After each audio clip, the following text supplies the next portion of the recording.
Boa noite, meus irmãos, graça e paz. Nós louvamos ao Senhor por mais um domingo, pelo privilégio de cultuarmos ao Senhor, domingo pela manhã e agora à noite, somente pela maravilhosa oportunidade que temos de ouvi-lo através da exposição de Sua Santa Palavra. Nós vamos hoje à noite, nós vamos encerrar o capítulo 5 de 1 Coríntios, né? Só não vai ter cordel, mas nós vamos encerrar lendo todo o capítulo, mas nossa exposição será do verso 9 ao verso de número 13. Mais uma vez, bem-vindos àqueles que nos visitam, que possam voltar sempre, aqueles também que nos acompanham pela internet. Deus possa abençoá-los também e que o Senhor possa falar com o seu povo, com todos nós neste momento.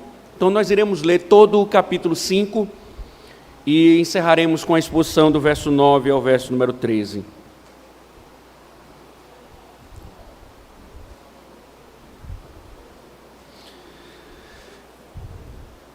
Primeira Coríntios, capítulo 5, leitura de todo o capítulo.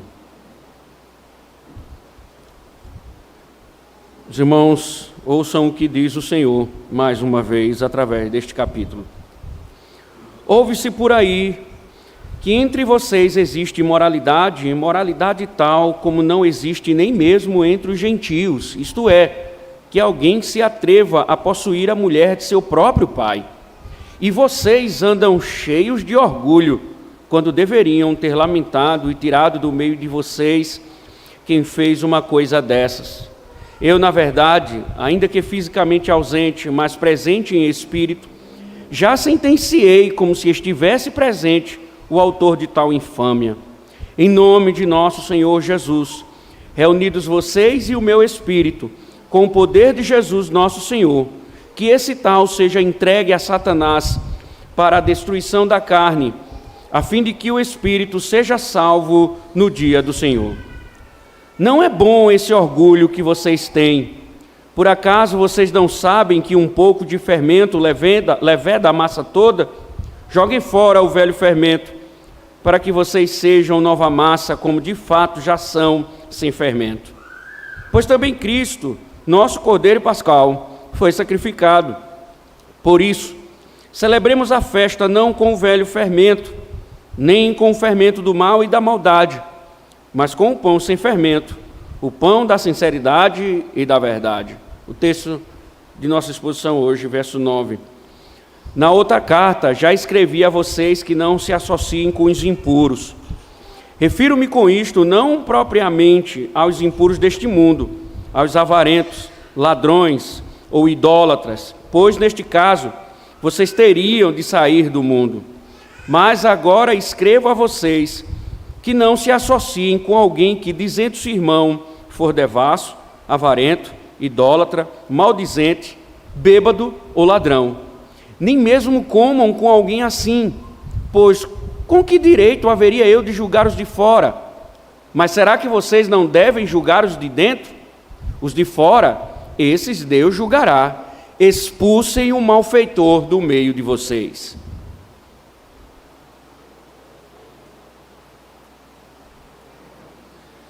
Santo Deus,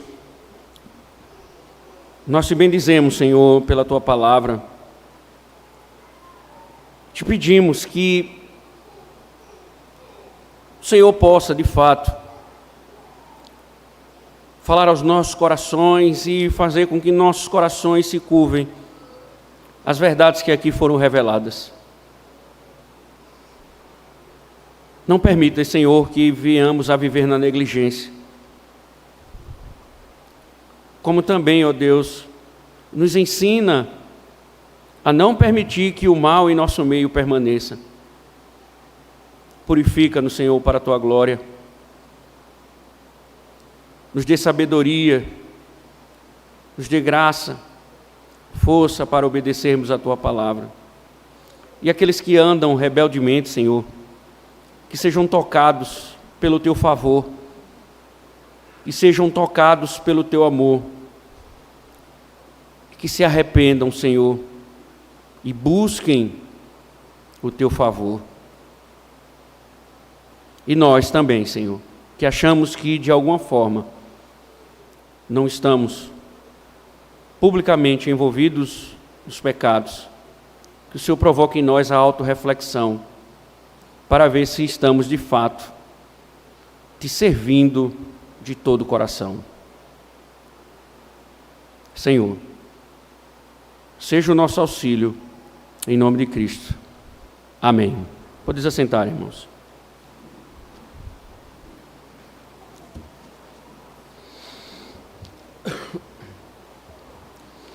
Acabamos de superar mais uma semana carnavalesca e, particularmente, nunca apreciei essa festa. Sempre preferi, como jovem e no meu período que não fazia parte da comunidade cristã, eu sempre preferi ambientes mais calmos, seguros. Para mim, carnaval sempre foi símbolo da corrupção humana, da libertinagem, daquilo que há de mais depravado no homem.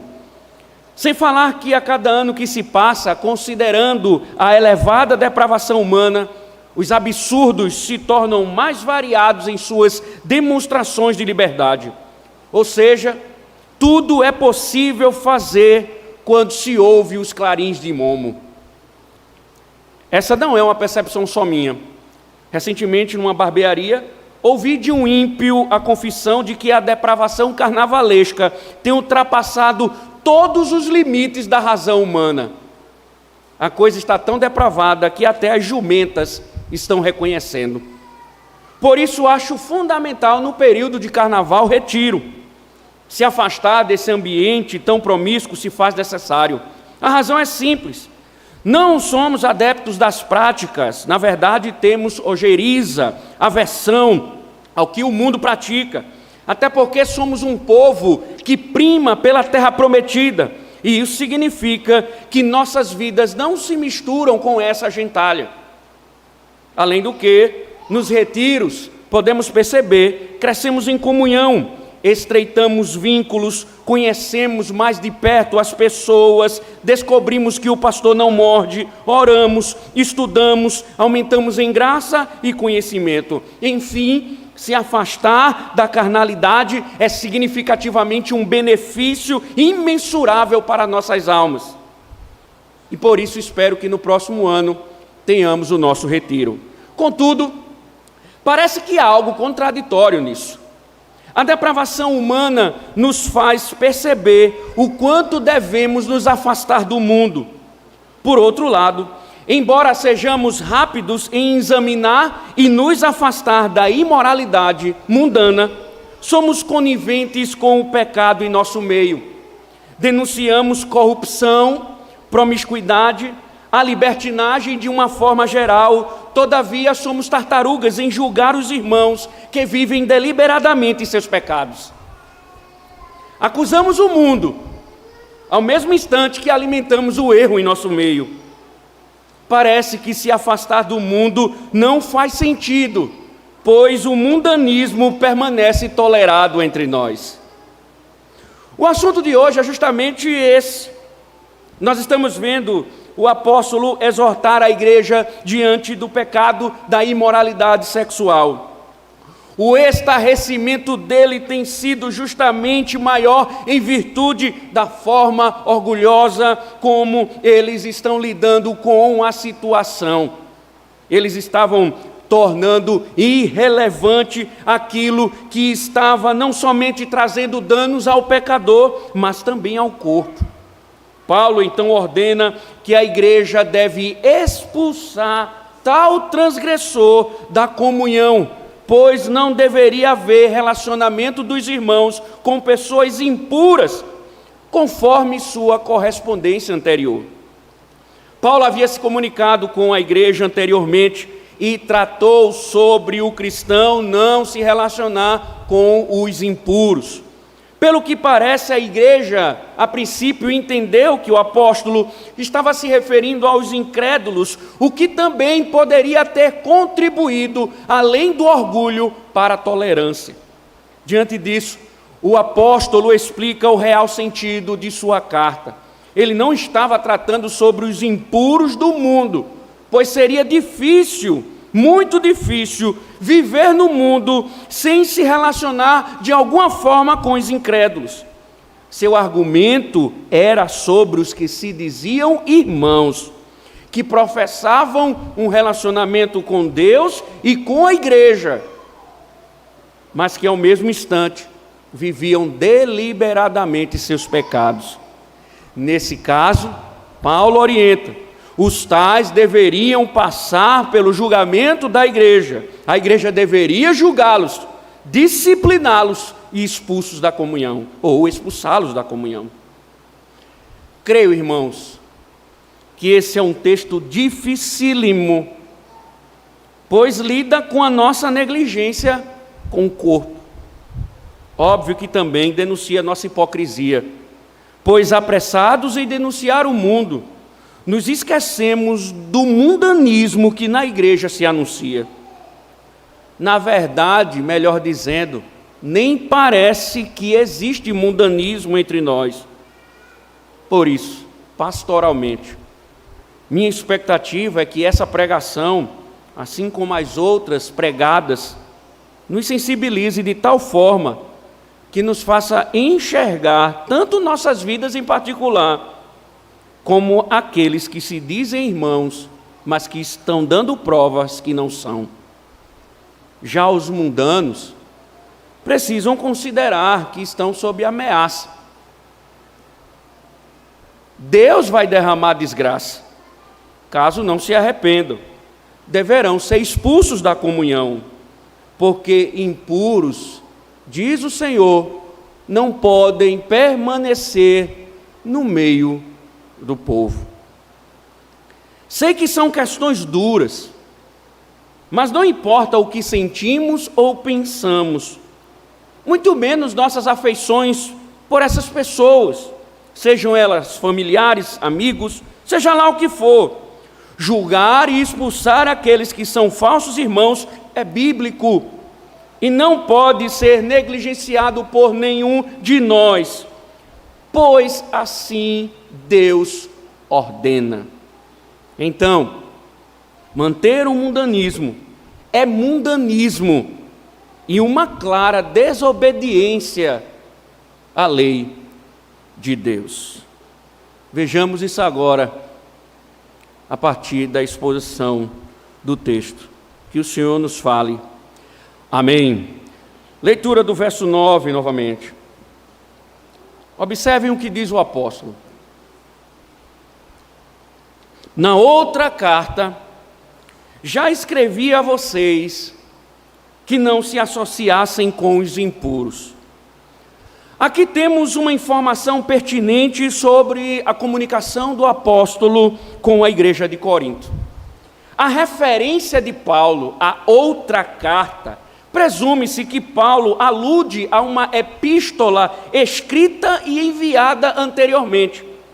Pelos indícios, de fato, parece que o apóstolo já havia se comunicado com a igreja no passado, o que sugere a primeira epístola aos Coríntios como sendo a segunda comunicação de Paulo. Infelizmente, não temos acesso a essa primeira correspondência. Para muitos, isso tem causado questionamentos. Onde estão os escritos? Onde estão as epístolas? A Bíblia está incompleta? Não há como negar que muita coisa foi escrita pelos apóstolos e que hoje nós não temos acesso. Mas isso não lança dúvida sobre a autenticidade da revelação divina, visto que o Senhor nos deu acesso somente àquilo que é de fato importante para a vida da igreja. Como diz João Calvino, teólogo da Reforma, não há dúvidas de que muitas outras se acham perdidas. Não obstante, basta-nos que podemos descansar no fato de que o Senhor fez com que fossem preservadas as que satisfariam nossas necessidades. É isto que devemos pensar. Deus preservou o necessário para a vida do seu povo. Devemos então nos deter na cláusula em questão. Percebe-se que na sua primeira correspondência, na outra carta, Paulo havia tratado sobre a impureza sexual, por isso ele volta a lembrar do assunto. Então não é nenhuma novidade para a igreja como deveriam se relacionar com a pureza sexual ou impureza sexual, porque Paulo já havia escrito, isto é, a igreja já recebera orientações para que não se associassem com os impuros. Mas a grande questão é, o que Paulo quer dizer com essa questão de associação? O verbo associar-se, entre aspas, traz a ideia de misturar, ou associar-se de uma maneira bem próxima, conotando assim um relacionamento íntimo, um relacionamento estreito. Calvino explica que é viver em termos amigáveis ou num envolvimento íntimo. Russell Norman Champlin, comentarista do Novo Testamento, endossa dizendo: era uma separação ao mesmo tempo particular e pública. Ficava excluído qualquer contato em nível social, fora da igreja ou dentro dela. Isto é, em resumo, a igreja deveria evitar certa relação, certa intimidade, certo envolvimento com os impuros.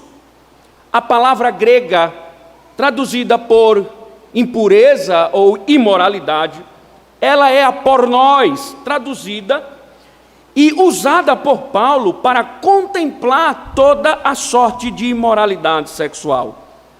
Sabemos bem que a imoralidade sexual era um dos pecados mais cobiçados do mundo antigo, sendo a cidade de Corinto mestra nessa atividade. Então, podemos afirmar que a igreja não poderia manter um relacionamento com aqueles que estão publicamente envolvidos com práticas sexuais ilícitas. Pessoas imorais sexualmente não podem contar com a amizade da igreja. Concluímos então que não era novidade para a igreja como ela deveria se comportar diante de pessoas imorais. Não deveria haver relacionamento com os tais. Entretanto, a exortação de Paulo levanta uma dúvida. De que impuros Paulo está tratando? Se tratando da imoral cidade de Corinto, a ordem de Paulo sugere algo impossível de executar. Como alguém pode viver numa localização pervertida, sem ter contato com esse tipo de gente? Como negociar, vender, comprar em uma cidade onde as pessoas são imorais? Deixá-lo-á de ir ao mercado, por exemplo? Essa é uma dúvida relevante. Parece que a igreja também não compreendeu a questão, tendo em vista que não ficou claro o limite e quem era que deveria ser privado dessa associação. Quais os imorais Paulo se referia?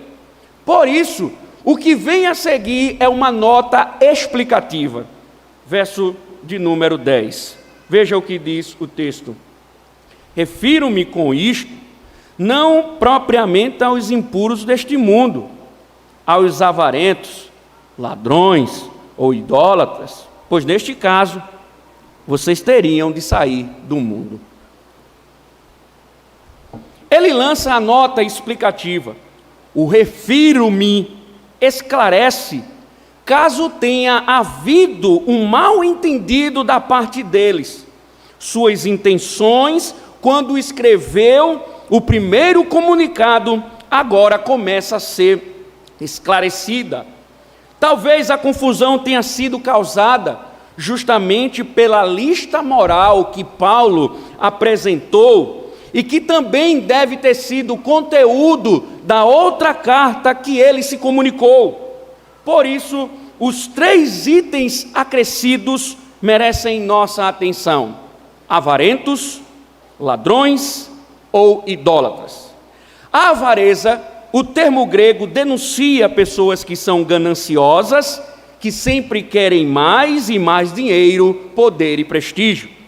O ladrão também é um ganancioso ao extremo, pois eles violam o direito dos outros buscando aquilo que almejam. No nosso contexto, são chamados de bandidos, assaltantes, petistas, lulistas, faz o L. Já o termo idolatria denuncia tanto adoração a ídolos, como pessoas devotas a qualquer coisa que usurpa o lugar de Deus. Observe, irmãos, considerando geograficamente Corinto, você deve lembrar bem que todas essas atividades pecaminosas descritas pelo apóstolo Paulo estão diretamente ligadas ao dia a dia da cidade portuária, com seu comércio abundante, cenário típico da imoralidade, ganância e ladrões. Assim, com a prática pluralista com suas religiões, também Coríntio era uma cidade fértil para a idolatria.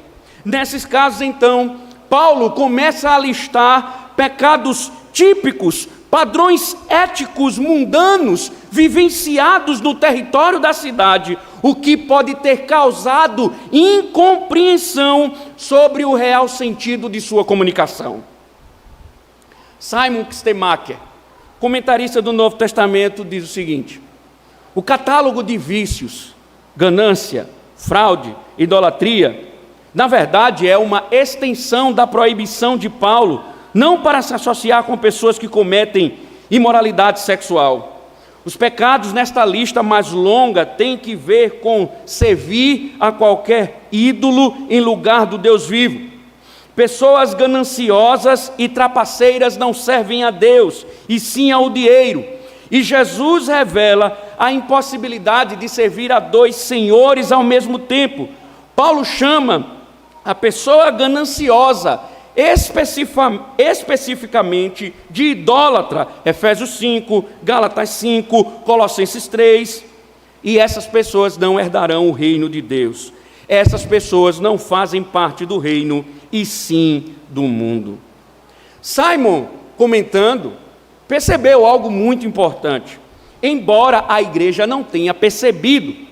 Com essa lista de pecados, o apóstolo está deixando claro que o mundanismo tem certo padrão moral. O mundanismo tem uma moralidade. O mundanismo tem um estilo de vida. A sociedade mundana, ela tem sua própria ética. Ela tem a sua própria sexualidade. Ela tem o seu caráter, que lhe identificam como mundanos. Ou seja, eu identifico alguém mundano a partir do seu aspecto ético, moral, sexual, o seu caráter. E óbvio que eles são denominados de mundanos porque as práticas justamente são contrárias à lei de Deus. Para a igreja se livrar desse universo, só seria possível sair do mundo. E do ponto de vista do Evangelho, a única forma de influenciar o mundo é estando nele, mesmo não sendo cidadão dele. O próprio Jesus não orou para que eles fossem tirados do mundo. Portanto, Paulo está dizendo, não está em vista os mundanos, os impuros do mundo. Então temos um problema já resolvido. Paulo não se referia aos impuros do mundo quando falou sobre não se associar. Então, de quem Paulo está falando? E em que sentido não pode haver associação? Ele continua a explicação, verso de número 11, veja. Mas agora escrevo a vocês que não se associem com alguém que, dizendo-se irmão, for devasso, avarento, idólatra, maldizente, bêbado ou ladrão. Nem mesmo comam com alguém assim. Objetivamente, Paulo retira qualquer dúvida a respeito da identidade daqueles que não deveriam contar com a associação da igreja. Fica claro que não é o mundo, mas aquele que se diz irmão. Isto é, ele se referia não à cidade, mas ele estava apontando para a igreja. No caso, os impuros que fazem parte da comunhão da igreja e que se intitulam irmãos. Eles dizem que são irmãos, o que evidencia haver uma pública verbalização da fé. Aqui, não entenda, não se trata de declarações públicas sistemáticas de uma confissão reformada, como fazemos dominicalmente, mas uma notória declaração, uma pública declaração de um relacionamento com Deus e com a família cristã. Possivelmente, a igreja reconhecia essa profissão de fé como legítima, uma vez que eles eram mantidos intactos no meio do povo. Porém, Paulo denuncia o contraditório. Paulo insere mais uma lista que compreende tantos os comportamentos já descritos como novos padrões. O devasso é o impuro sexual, enquanto o avarento é apaixonado pelo dinheiro e poder. O idólatra é aquele que tanto se curva a divindades como entrega seu coração a paixões mundanas. O maldizente é aquele que não controla a língua com suas ofensas, faz contraste com um beberrão que não consegue controlar seus impulsos viciosos, que também contrasta com os ladrões, aqueles impulsionados pelo desejo desenfreado de ter e que acabam rompendo com os direitos dos outros. Embora, a princípio, lá atrás, reflitam o código de ética da cidade de Corinto, está em vista a hipocrisia dos que se dizem irmãos. Aqueles que dizem professar um relacionamento com Deus e com a família da fé, estão deliberadamente contradizendo o que professam. Eles estão professando uma fé, e Paulo está dizendo, na prática, eles são mundanos. João Calvino, comentando esse verso, diz que a intenção de Paulo era dizer o seguinte: se alguém que considerais irmãos, ou irmão, vive uma vida vergonhosa e indigna de um cristão, então não tende a ver com ele.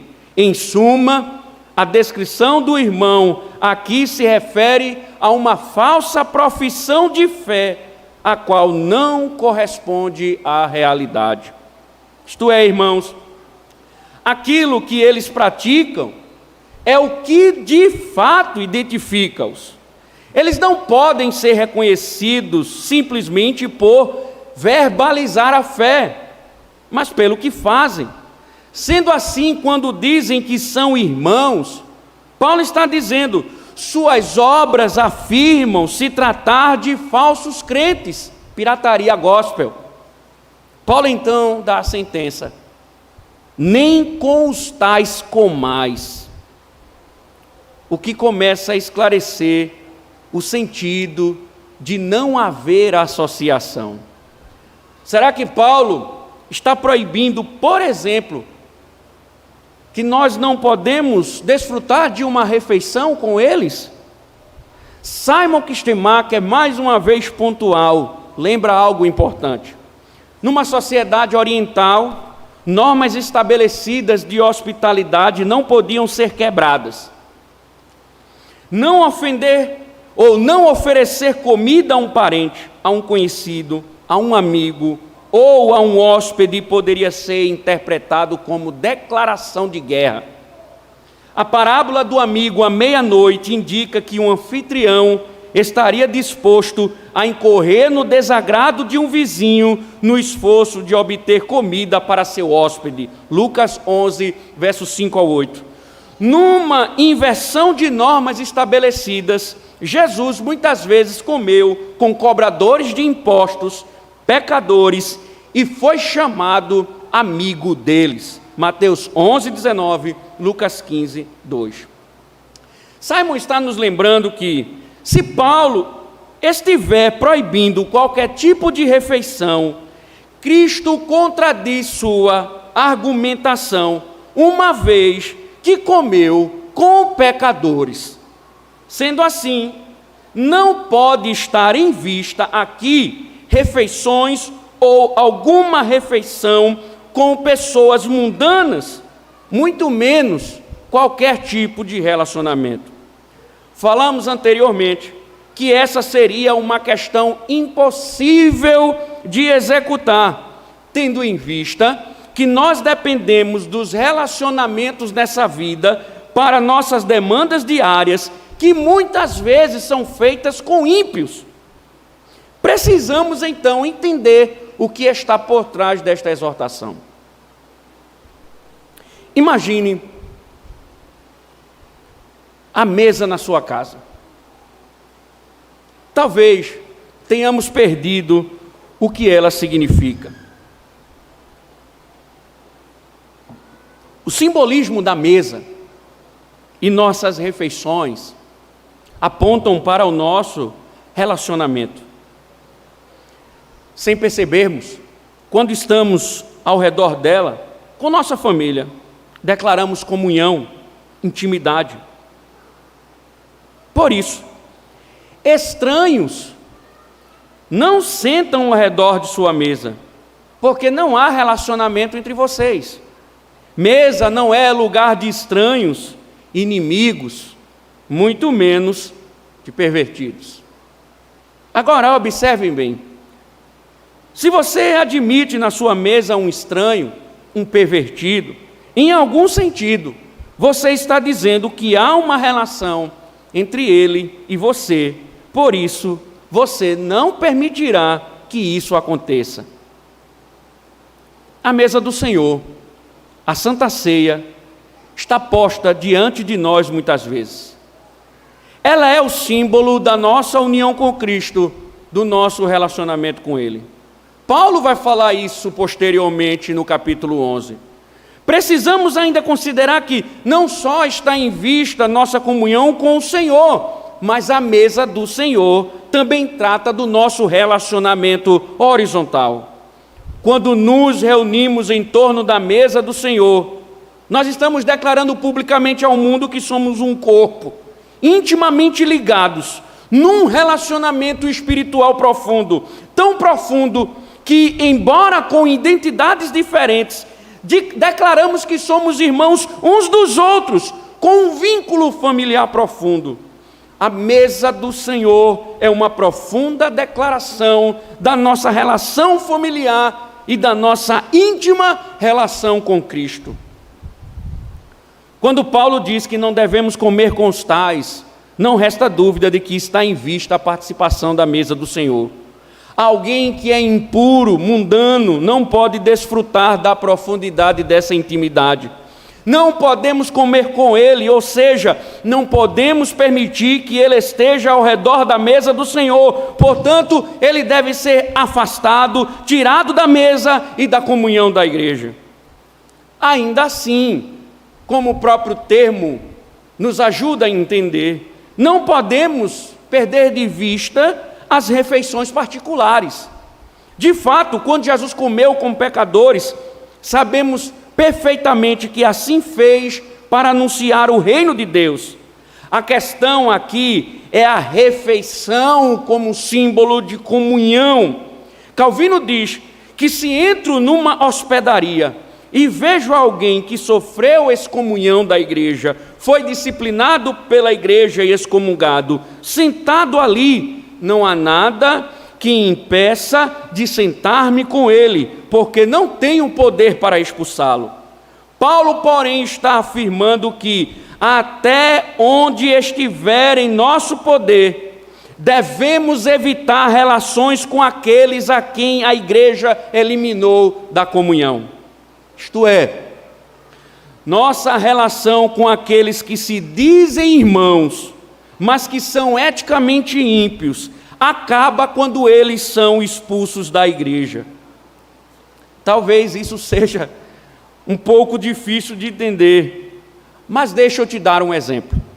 Por que um cristão genuíno não mantém relacionamento com os ímpios? Por uma questão simples. Cristãos genuínos, filhos de Deus de verdade, eles denunciam a impiedade. O descrente, ele não se sente confortável quando confrontado, logo ele vai evitar amizade. Quando o ímpio se sente confortável ao lado de um cristão, isso significa dizer que ele está numa zona de conforto e seus pecados não estão sendo atacados. Agora, pense em alguém que foi expulso da igreja por pecado. Como poderia eu ainda manter um relacionamento com ela sem denunciar seus erros? Ela estaria desconfortável ao meu lado, por isso automaticamente a relação é cortada. Mas quando o relacionamento permanece, isso implica que em algum sentido estou íntimo do pecado dele, estou sendo conivente. Por isso, o pecador expulso, o falso irmão expulso, não somente perde a intimidade com a igreja, mas com todos individualmente. Em resumo, podemos concluir que Paulo está exortando a igreja a não se relacionar com aqueles que se dizem irmãos, mas que são moralmente mundanos. Na verdade, o falso irmão deve ser afastado da comunhão da igreja e dos nossos relacionamentos em particular. A disciplina não somente afasta ele do nosso meio, mas do nosso convívio. Isso é muito duro. Contudo, não nos foi dada autoridade para acharmos alguma coisa, mas para obedecermos. As Escrituras têm a palavra final. Paulo então conclui não só o seu argumento presente, mas toda a seção, todo o capítulo, verso 12 e verso 13. Dê uma olhadinha. Pois, com que direito haveria eu de julgar os de fora? Mas será que vocês não devem julgar os de dentro? Os de fora, esse Deus julgará. Expulsem o malfeitor do meio de vocês. Paulo chega ao fim do discurso deixando claro sua intenção. Ele está falando dos de fora. Por que ele chama de os de fora? Os judeus usavam essa expressão para designar aqueles que não pertenciam à religião judaica, ou seja, os de fora, os judeus, assim chamavam os ímpios de uma forma geral. Nesse caso, a primeira pergunta traz a ideia de que ele não tem direito de julgar o mundo. Claro que isso não quer dizer que Paulo está aprovando a vida pecaminosa dos ímpios. Na verdade, o que Paulo está dizendo é que, embora o pecado deles nos provoque repulsas, não está sobre a jurisdição eclesiástica punir o pecador. Por exemplo, o ladrão que está fora da nossa jurisdição, o assaltante que não é membro da igreja, espera-se, como Paulo escreve aos Romanos, que seja punido pelo Estado e não pela igreja, uma vez que ele não é membro da igreja. Portanto, Paulo diz, os de fora devem contar com o juízo de Deus. Lembrando que o Estado é o juiz de Deus para executar o mal. Mas ele diz, e os de dentro? Os de dentro é uma designação daqueles que fazem parte da comunidade. São os membros que se dizem irmãos, mas vivem moralmente como o mundo. A pergunta, então, quer despertar a consciência da igreja, que o mundo não é da jurisdição dela, mas a membresia sim. Ela deve ter a devida atenção para com seus membros, por isso tem autoridade para julgar aqueles que nela congregam, ou seja, Deus julga o mundo e nós os membros. Então, essa autoridade se manifesta quando ela exerce o poder de administrar a disciplina e, se necessário, expulsar o malfeitor, colocando o exercício ou em exercício a autoridade imputada sobre ela. Mais uma vez preciso citar o Simon, ele diz o seguinte: nesta passagem, Paulo contrasta claramente os membros da igreja coríntia. Aqui se dirige enfaticamente com o pronome vocês, verso 12, e Deus, verso 13. A igreja administra a disciplina por amor à sua pureza, enquanto Deus julga as pessoas do mundo. Deus certamente julga os membros da igreja que estão em erro, mas a tarefa de expulsar os pecadores impenitentes é um dever que a igreja precisa exercer. Precisamos, irmãos, então, considerar a autoridade da igreja. Não é um revestimento paulino. Não é Paulo que está dando essa autoridade, mas a própria Escritura é quem sustenta essa marca na igreja. A afirmação de Paulo, expulsem o homem ou o mal do meio de vocês, não é uma consideração iluminada de um apóstolo que se julga capaz de determinar que tipo de sentença deve ser dada. Na verdade, essa sentença está sendo extraída e que muitas vezes é repetida no livro de Deuteronômio. Deuteronômio 17:7, Deus diz: tire o malfeitor do vosso meio. 19:9, expulse o malfeitor do vosso meio. 21, 24, tire esse homem do vosso meio, expulse ele do meio de vocês. 24, 27, Deus diz: tire ele do meio de vocês. E tanto no grego como no hebraico, o verbo imperativo expulsar está no singular. Paulo, no entanto, usa a segunda pessoa do plural do presente do imperativo para indicar que a igreja inteira deveria estar envolvida no processo de expulsar o pecador para manter-se pura. Ou seja, está sob a responsabilidade da igreja, conforme Deus ordena, julgar e expulsar os falsos irmãos, os impuros, e não porque Paulo está pedindo. Com isso, ele ecoa a ordem anterior: entregue-o a Satanás. Podemos então concluir que Paulo exorta a igreja a não se relacionar com pessoas que se dizem irmãos, mas que são deliberadamente imorais, e com isso exercer o poder da disciplina, expulsando aqueles que vivem deliberadamente no pecado. O que vai determinar se eles de fato são cristãos não é o que dizem, mas o que eles praticam. Podemos extrair alguma coisa para aplicar à nossa vida comunitária? Claro que sim. Então vamos para o terror das aplicações.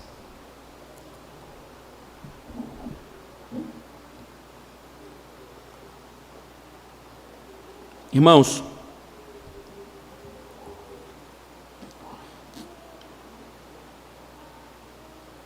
esses 3 últimos sermões desse capítulo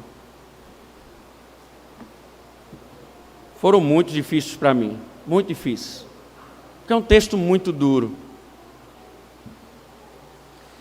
E ele é duro e relevante ao mesmo tempo, porque não é um problema típico do século I, não é um problema típico do período apostólico, é o problema contemporâneo.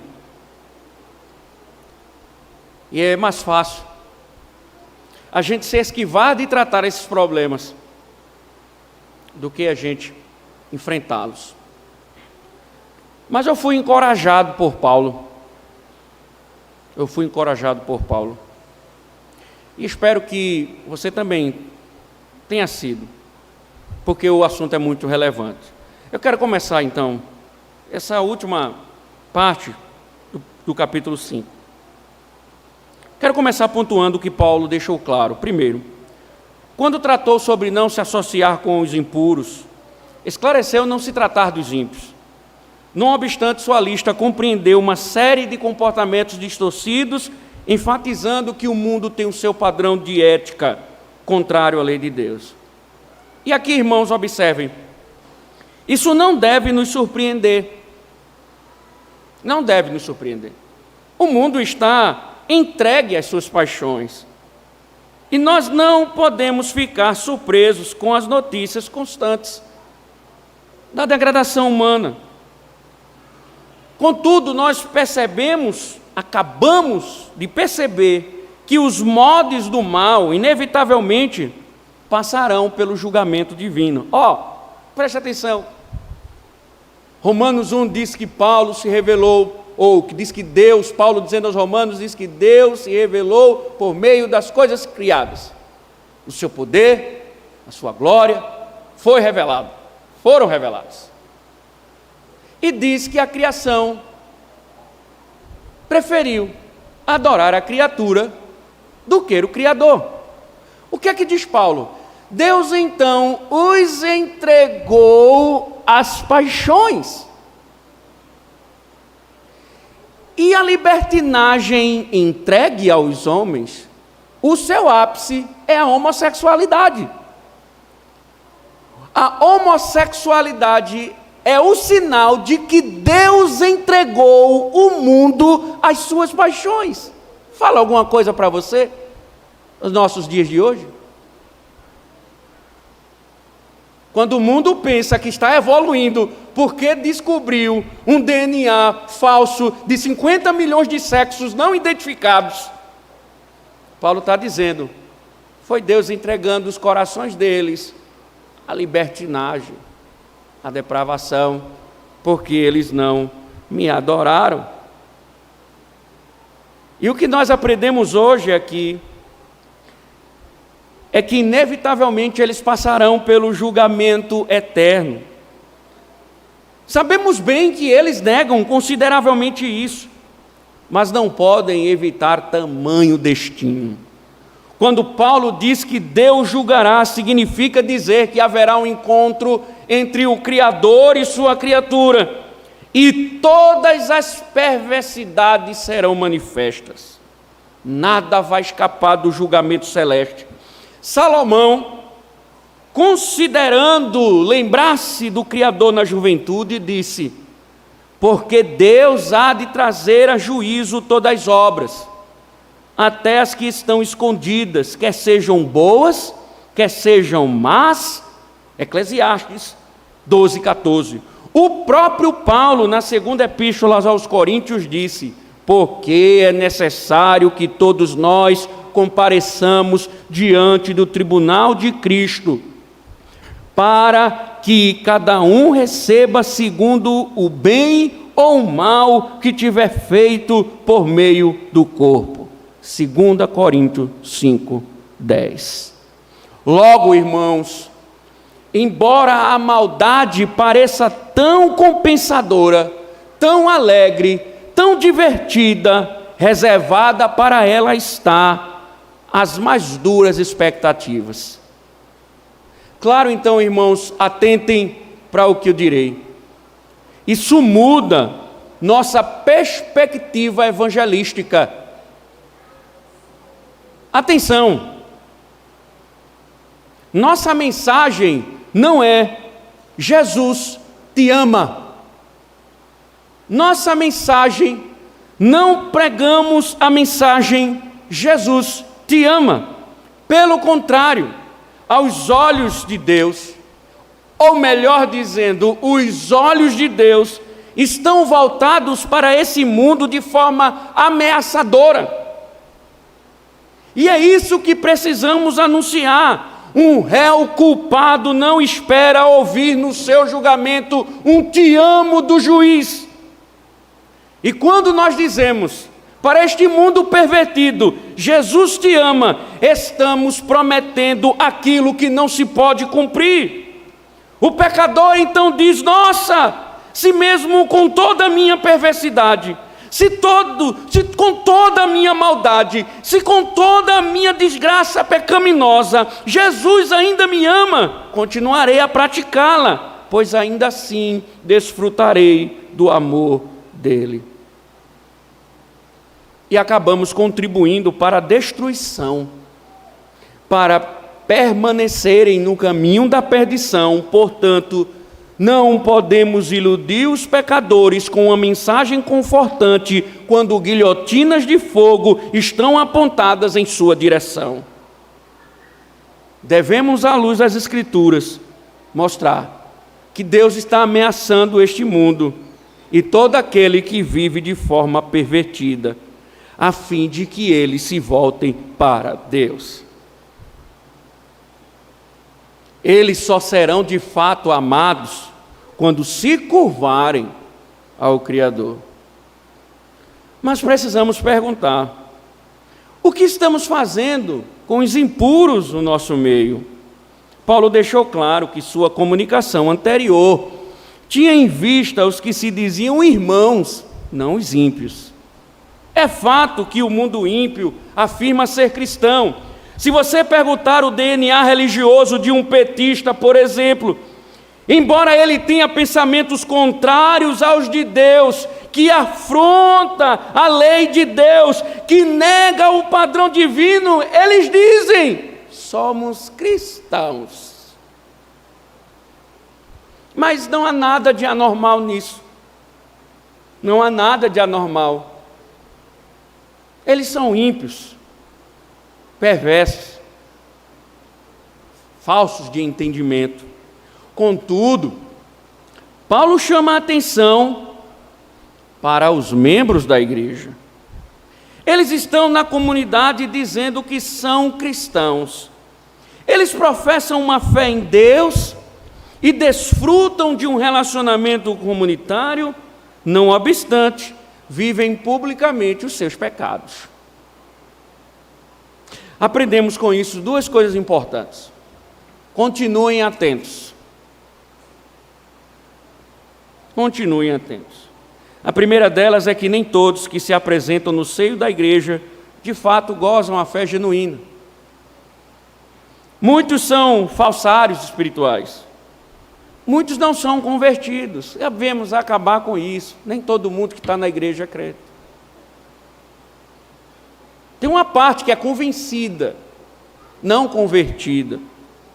E nosso erro é justamente pensar que levantar o braço, frequentar a igreja, dizimar de vez em quando e confessar publicamente alguma coisa, prova genuína, experiência espiritual, o que apressadamente nos leva a recebê-los em nosso meio. Contudo, esquecemos que nem todo que me diz Senhor, Senhor, entrará no reino dos céus, mas aquele que faz a vontade de meu Pai que está nos céus. Mateus 7:21. O que nos leva à segunda questão, que também é séria. Atentem. O falsário assim é diagnosticado pelas práticas mundanas. Ele não faz a vontade do Pai, mas anda nos moldes do mundanismo, o que contrasta com o que ele diz. Ele fala uma coisa, mas ele faz outra. Ele confessa uma coisa, suas obras diz outras.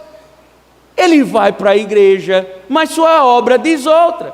Ele dizima, mas o que ele faz diz outra coisa. Logo, falsários espirituais não conseguem esconder a identidade. Vamos lembrar do que Jesus disse. Quando tratou sobre a ética dos falsos profetas, ele disse o seguinte: por acaso se colhem uvas de espinheiros ou figos de ervas daninhas? Assim, percebam, toda árvore boa produz frutos bons, porém a árvore má produz frutos maus. A árvore boa não pode produzir frutos maus, e a árvore má não pode produzir frutos bons. Toda árvore que não produz bom fruto é cortada e lançada no fogo. Olha o que ele diz: assim, pois, pelos seus frutos vocês os conhecerão. Mateus 7:16-20. Como isso se dá na prática? Como o mundanismo se revela? Percebemos o falso através da forma como ele se relaciona com a lei de Deus, o que destaca ou não o seu mundanismo. Podemos usar primeiro o carnaval como exemplo. Eles denunciam os pecados das troças mundanas, mas se fantasiam com seus filhos para curtir o frevo escolar. Denunciam a nudez, mas se vestem a provocar. Odeiam o adultério, mas usam biquínis, maiôs e sungas para nas praias desfilar. Criticam a corrupção, mas seus negócios deixam a desejar. Afirmam amar o Senhor, mas no domingo, dia de adoração, um jogo, um lazer, não pode faltar. Seus vínculos, em sua maioria, são mundanos. Seus melhores amigos são mundanos. Suas festas são mundanas. As cerimônias de casamento são mundanas. As suas vestes são mundanas. O seu vocabulário é mundano.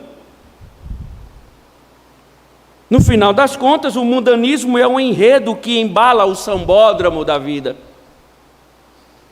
Mas eles mesmo assim dizem: eu sou cristão. Será que são?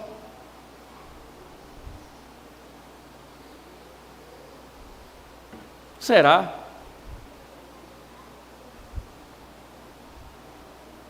Será?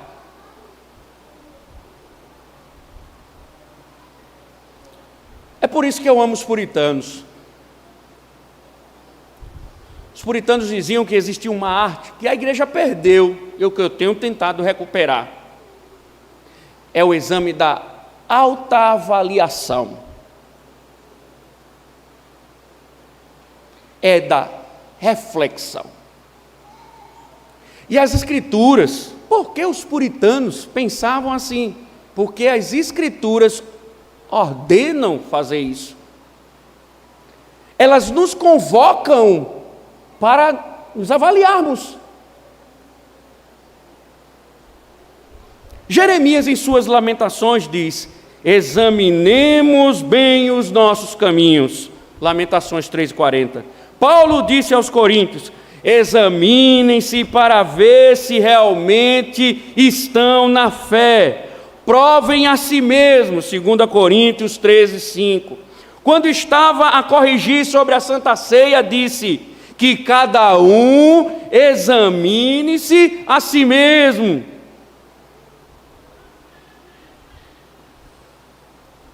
Será que sua vida passa pelo julgamento das Escrituras? Será que se você parar e refletir, examinar, esquadrinhar, analisar a partir da lei de Deus, será que você consegue ultrapassar?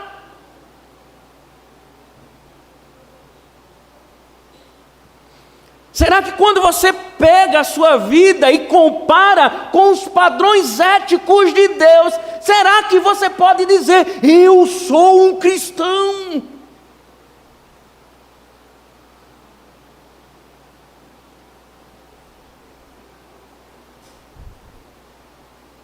Será que aquilo que você canta aqui, tudo entregarei, será que é verdade? Minha vida está em tuas mãos, será que é verdade? Eu te amo com todas as minhas forças, Senhor, é verdade? Vou dedicar a minha vida para te servir, é verdade? Volto a dizer, não pense, meus irmãos, não pensem que postar vídeos devocionais com aquelas mensagens mais para coachings do que para o Evangelho, aqueles versículos triunfalistas, aqueles decretos espiritualistas, um versículo bíblico, visitar a igreja de vez em quando, uma vez no mês, 2 vezes no mês, andar com a Bíblia dentro do carro ou debaixo do braço como literatura de sovaco. não te faz um cristão, não faz ninguém um cristão. Porque se há uma divergência entre o que você diz e o que você fala, Paulo diz, possivelmente você é um falso irmão. Você é um falso cristão. Ei, essa eu criei, viu? Você é um transcristão. Um ímpio que se sente cristão. Essa é de minha autoria, viu? Se alguém falar por aí, direitos autorais.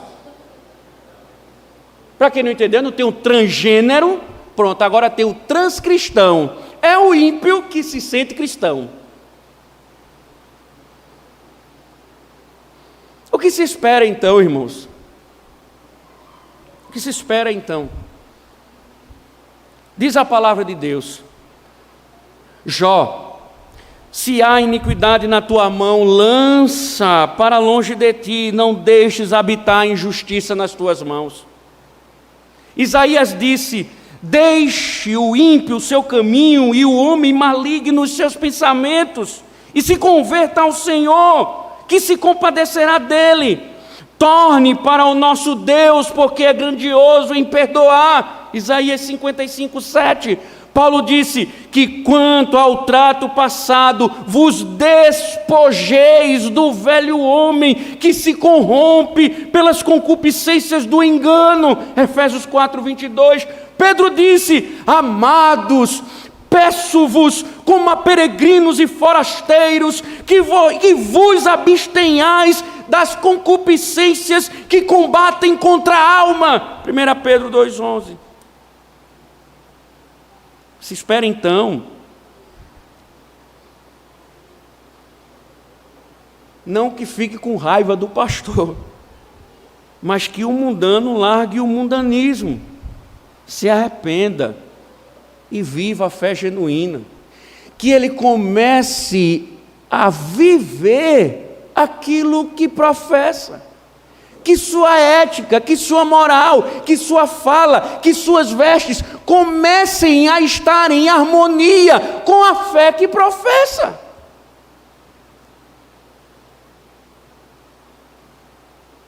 É o que se espera. Mas a gente tem que considerar o que Cristo disse.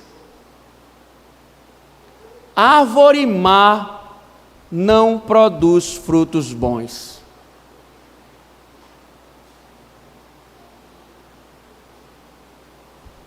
O que então a igreja deve fazer? Paulo diz que nós devemos julgar os de dentro. O mundo diz: não julgue, por favor. Pastor, não julgueis para que não sejam julgados. É tão bonito, a gente chega, chora, fica desidratado. Não julgue, pastor. Por favor, não julgue. Deus conhece meu coração. É tão bonitinho essa fé de açougue.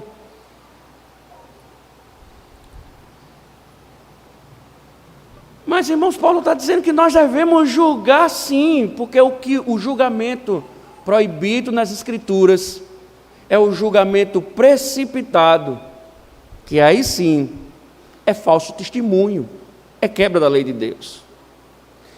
Mas quando é verdade, é fato, não é quebra da lei de Deus. E nenhum pecado pode passar despercebido. Então, precisamos acabar com essa história de Deus vê o coração. De fato, graças a Ele, Ele vê todas as nossas intenções. Mas Ele não pede para que a gente julgue o coração, mas as ações.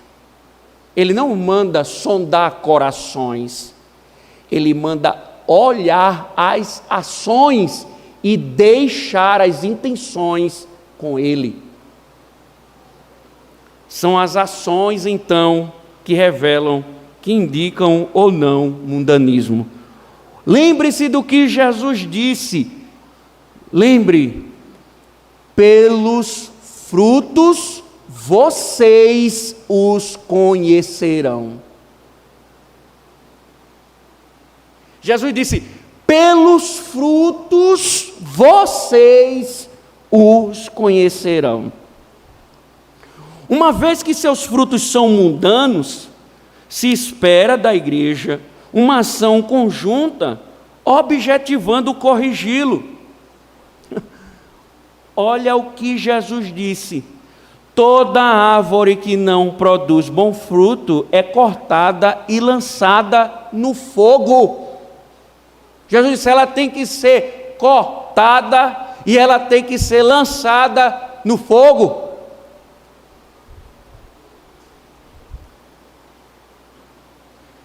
A árvore má não produz bom fruto e ela vai permanecer no mundanismo. Chegou a hora, então, de privá-la da comunhão da igreja. Chegou a hora.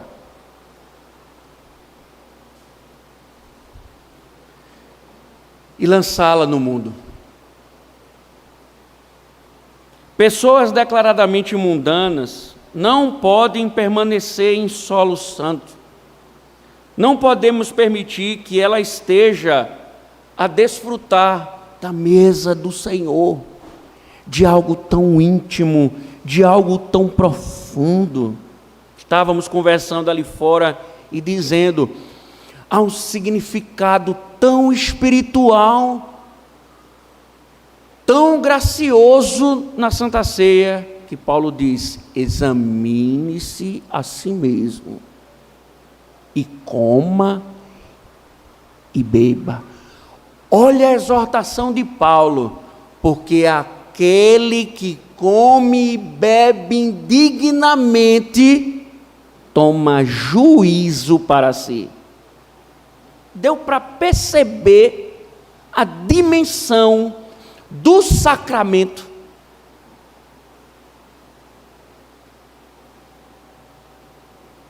Alguém, de forma profana, tendo acesso ao sacramento, ela, em vez de se beneficiar com graça, ela está se envenenando com juízo. E Paulo disse: por isso que há muitos entre vós, fracos, doentes, e que morrem.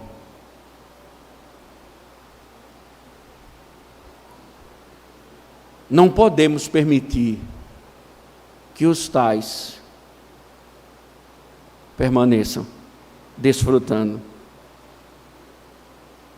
Porque se nós deixarmos, nós vamos contribuir para o envenenamento dele. E se nós permitirmos que ele continue, nós também estaremos nos envenenando. Porque a igreja será estragada, como nós vimos, por este fruto contaminado. Você prefere perder um fruto ou a lavoura toda? Embora seja duro jogar um fruto podre, mais duro ainda é ter que jogar toda a colheita. Então vamos lá. Vocês estão dispostos a encarar esse imperativo? Ou nós vamos continuar olhando para o mundanismo como se nada existisse? Tem até uma estratégia aqui do conselho.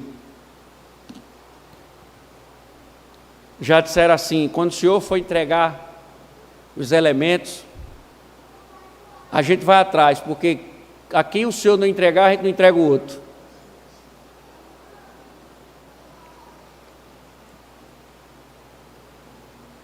Será que estamos dispostos?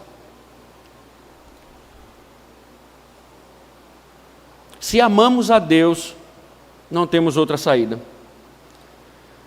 Por isso, meu irmão, meu amigo, talvez você mundano, não será correto manter o mundanismo entre nós. Se você é mundano, somos obrigados a tratar. E se não se arrepender, inevitavelmente teremos que expulsar. E caso isso aconteça, acabou nossa relação. Foi tirado da comunhão da igreja e da comunhão dos irmãos. Não teremos mais um relacionamento. Você será dado como um morto, assim como um membro de um corpo humano amputado. E neste propósito a igreja deve estar firme, porque essa é a vontade de Deus. Diante disso, convido você a se arrepender, meu irmão. Se você ter vivido uma vida mudando, se arrependa. Se arrependa. Nós temos tantas coisas para desfrutar. E o mundanismo, que é justamente fazer com que você não desfrute delas. Me diga, estou caminhando, estou finalizando. O que é mais importante do que a comunhão dos santos? Irmãos, nós éramos miseráveis.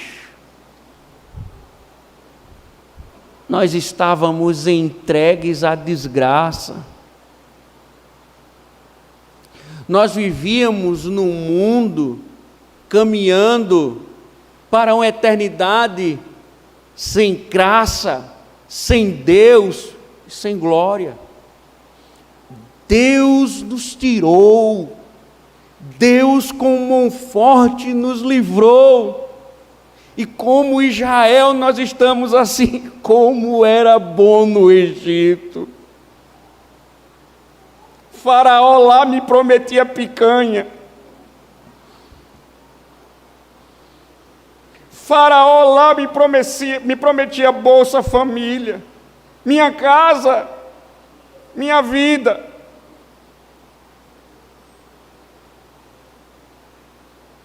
E Ele nos tirou disso tudo para alimentar as nossas almas, para satisfazer as nossas almas, para nos dar uma eternidade. E nós vivemos um mundanismo. Arrependa-se, meus irmãos, meu irmão, porque Cristo estende graça aos mundanos arrependidos. Ele sentou com pecadores, comeu com eles.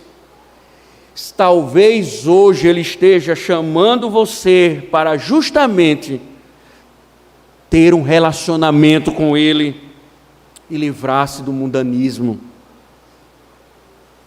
Ele morreu por mundanos para fazer deles novas criaturas. Mas se você não se arrepender, que Deus tenha misericórdia de você.